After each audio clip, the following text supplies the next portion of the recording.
This election isn't just about politics to me, it's about protection. Ebony Harper is no stranger to adversity. I came out at 13 in the 90s. It was very hard back then.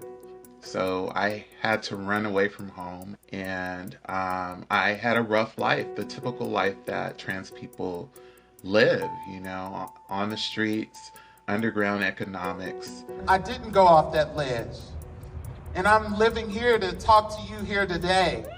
For the California native, there's a lot on the line this election. This is about me getting my hormones. This is about me keeping my job. This is about my safety.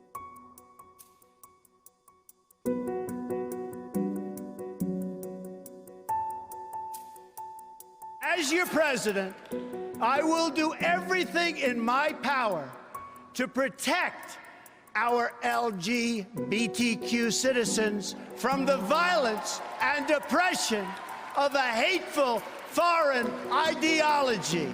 Over the last 4 years, the Trump administration has issued a number of directives impacting the transgender community, outright banning trans individuals from serving in the military, attempting to roll back gender non-discrimination regulations in healthcare, and moving to repeal protections that barred homeless shelters from denying access to trans people based on their gender identity. Shelters like where Ebony once sought refuge. They can't even go to a shelter under this administration as their gender representation and be respected for who they are. They would have to dress down or become something that they're not in order to get shelter. This president and his administration have done a tremendous amount of things to attack people like me specifically, and have made life very scary for me. Chase Jennings lives in Austin, Texas. He came out as transgender 13 years ago. We're in the middle of a pandemic right now, and there is a chance that if I went to a doctor and was sick looking for care, that he could refuse service to me because of the fact that I'm transgender, and that's very stressful. I just keep wondering, what's next? This is what they've been able to get done in this term, in this presidency. If they get another 4 years, what are they going to be able to do then? Despite the actions taken by the Trump administration, public attitudes tip in favor of the transgender community. In a study out last year, 62% of Americans said their views have become more supportive of transgender rights over the last 5 years. In a similar survey, 73% of people thought that trans individuals should be protected from discrimination.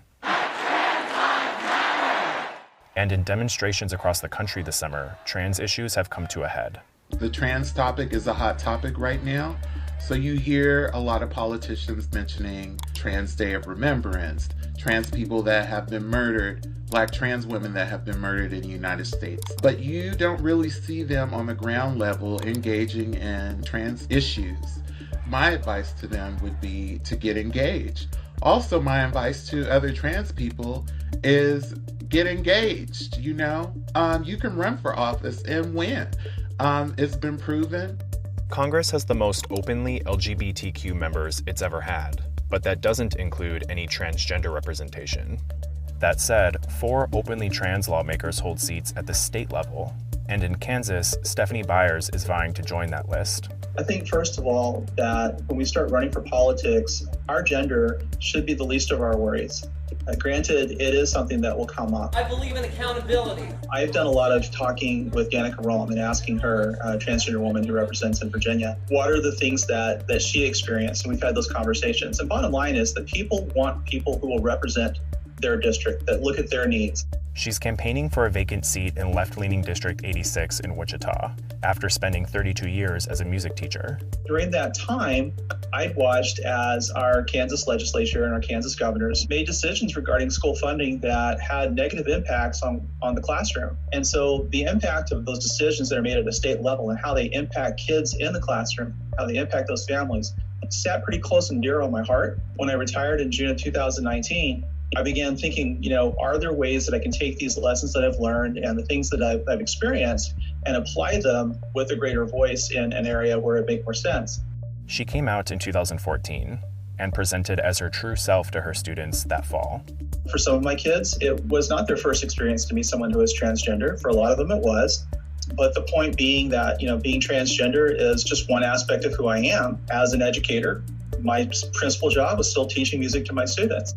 If Byers wins, she will become the first openly transgender politician in the state's legislature. For someone else who may look and say, there are only 4 transgender people in office, well, you start somewhere, and until we reach a point in time where folks go, transgender is just another thing, it may be that small group, but it doesn't mean you give up. It doesn't mean you quit. Our gender identity is not what we run on.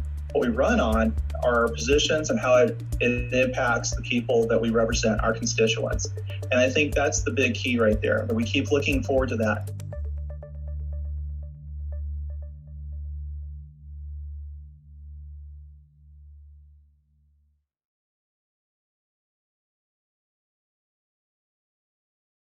Hey, NBC News viewers, thanks for checking out our YouTube channel. Subscribe by clicking on that button down here and click on any of the videos over here to watch the latest interviews, show highlights, and digital exclusives. Thanks for watching.